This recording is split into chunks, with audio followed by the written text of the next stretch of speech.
It's 11:36 on the New Classical, 96.3 FM at the Fourth Line Theater this August. It's the Real McCoys. We have a special guest to tell us more in just a few moments. Stay tuned. I'm Bill Anderson. You're listening to the New Classical, 96.3 FM. And it's my great pleasure now to welcome a very special guest, Andrew Moodie, an award-winning actor, director, and playwright.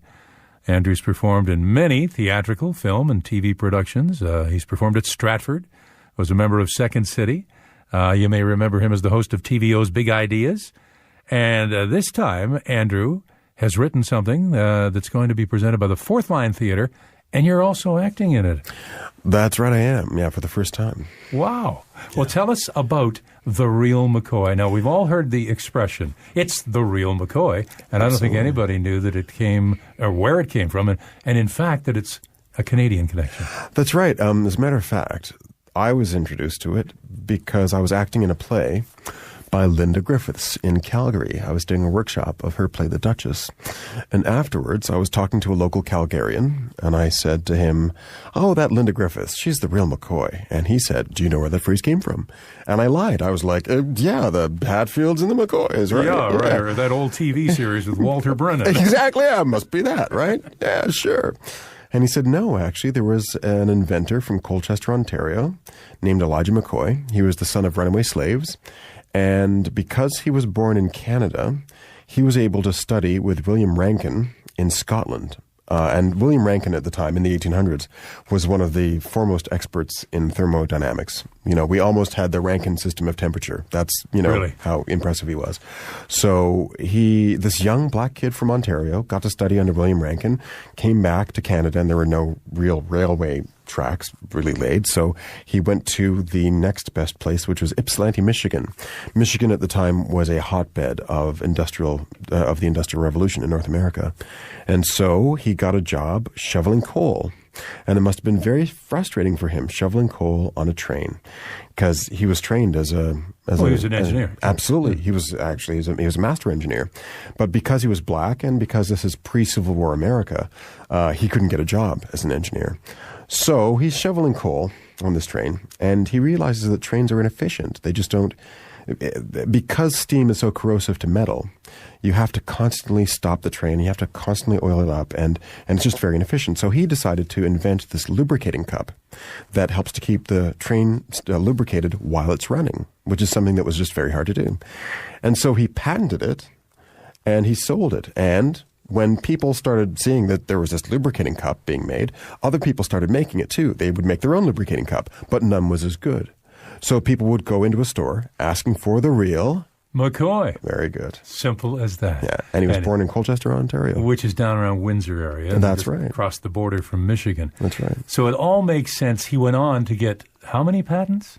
I think, if I'm not mistaken, it was 57 altogether, including he has one of the earliest patents for a portable ironing board and a lawn sprinkler.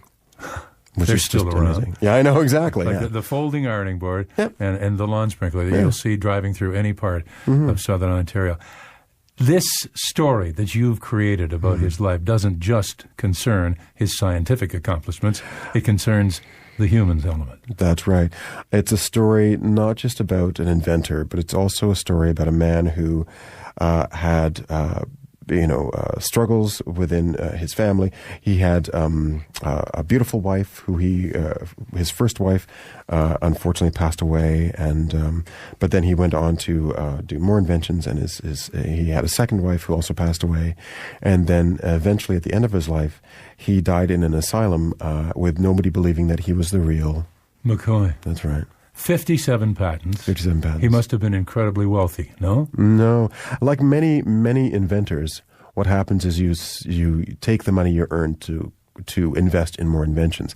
That's what happens today on Silicon Valley. A lot of people, look at Jeff Bezos doing Amazon, right? Amazon, you think, would be making a ton of profit, but actually all the money they're making, they're investing into new ideas. And You new just bought a newspaper. Exactly. Pretty big one. Yeah, I know. I hope he does well with it. Yeah, he's got faith in it, and we will see.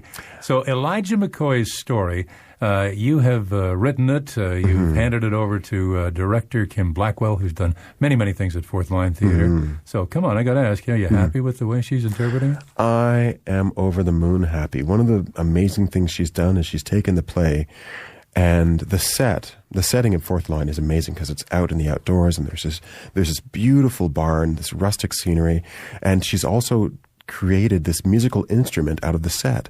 So the play becomes this musical song that is at times really joyous, and at times it's funny, and at times a little more detail about how the set becomes a musical instrument.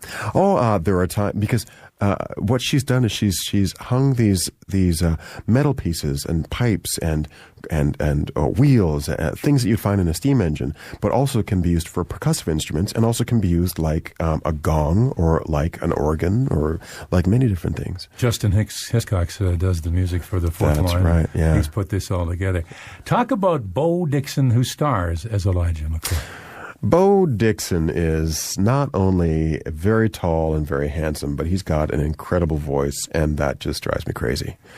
You know, it's like, it's one thing to act with a guy who's tall and handsome, but he's got a great voice too. Yeah, radio announcers who see a guy like Bo, we go and hide for a while. Exactly, yeah, as well you should. No, he's brought an amazing amount of heart, an amazing amount of passion to this role. And if you don't have a lump in your throat by the end of this play, then somebody has stolen your heart from your chest and sold it to gypsies, because it's just so, he's got such a wonderful performance.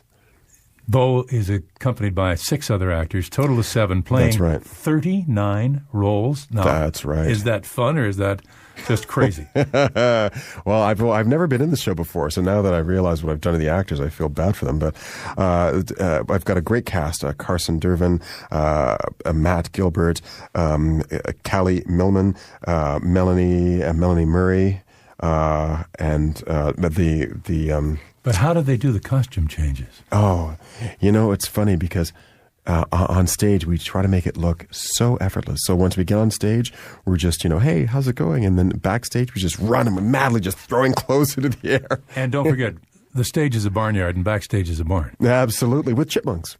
We've got a little chipmunk friend named Alvin. I've called him Alvin. Why not? Absolutely. He comes by just to look and see what our human beings are doing. Andrew Moodie, thanks for joining us to tell us all the exciting things about The Real McCoy. And it's playing at the Fourth Line Theater, August 5th to the 24th. Now, the website, I got it here someplace. It's fourthlinetheater.on.ca. That's fourthlinetheater.on.ca.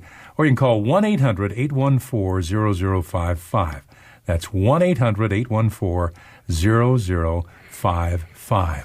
Looks like fun. I hope you have a wonderful run this month of August at the Fourth Line. Thank you, Andrew. Thank you so much.